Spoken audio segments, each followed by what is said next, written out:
I know. I fucking think that this is a win-win. A lot of people would disagree.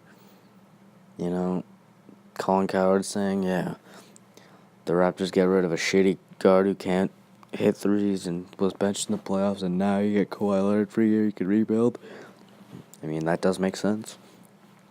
The contract situation makes a lot of sense in that aspect, but I live in Canada. I know probably more about the culture of the Raptors than any of those American guys. And, Raptors fans are dumb. But they might not be dumb anymore because, everyone thought we could win this year, or last year. I was not one of them. I thought, of course, they're going to play LeBron. And I called the sweep, and I'm not fucking around here. I called it. And, now it's a completely different team pretty much at this point. Because, the face of the franchise is gone. And you've got the second best player in the league, in my opinion. And, the Raptors got a lot of options here. On the Raptors side, you could flip Kawhi later. If you really want to rebuild now, get a Kuzma or an Ingram or maybe both, or Josh Hart. And then you could, then you've already got a great core to rebuild on. And then you could also just go for it. This is the last fucking year, man. Who knows? Curry could break his fucking ankle. Who knows? If Curry breaks his ankle, the Warriors are not the same team. What if the Rockets make the finals? What if Houston is in the finals? That you could beat Houston for sure. And then, another thing is Kawhi is the one guy who gives Kevin Durant so much trouble. Kevin Durant is, he is not the same against Kawhi. And,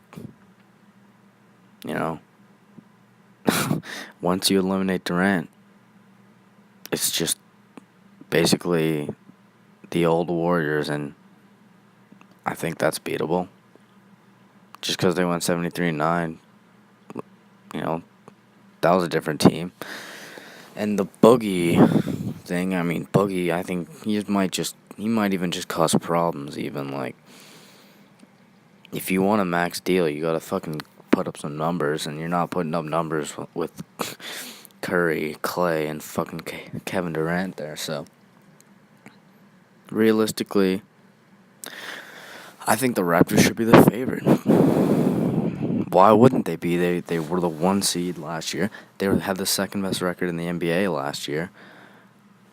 Why would they not be the favorite to come out the East when they got better? And another thing, no one's talking about this.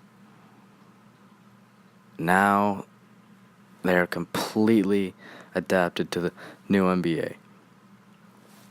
Lowry's a 40% three-point guy. We all know Danny Green can hit threes. Kawhi's a great three-point shooter. Serge Ibaka, I don't think he shot well from three last year, but career-wise, great three-point shooter. And now you've got a fucking, starting lineup that could explode at any moment. And the defensive, oh my God, they're going to be so good on D. With fucking, Lowry's a good defender. Kawhi is the best fucking defender in the league. Danny Green is good. Serge Ibaka is a great defender. He has led the league in blocks a lot of times, and Valanciunas isn't bad. So the bench mob too, they're good on D. And I haven't talked about the Spurs at all. I'll say this about them. DeRozan could win MVP next year. Kawhi could also, but I'm really interested to see a all-star fringe superstar. No, an all-star who can put up points. I'm really excited to see a guy like that go to the Spurs, because if he gets his defensive game If he becomes an elite defender, he's a top 10 player. And then Pop can do anything. So if you're the Spurs, you didn't just get what Colin Cowherd said, the shitty two guard who can't hit threes and got benched in the playoffs.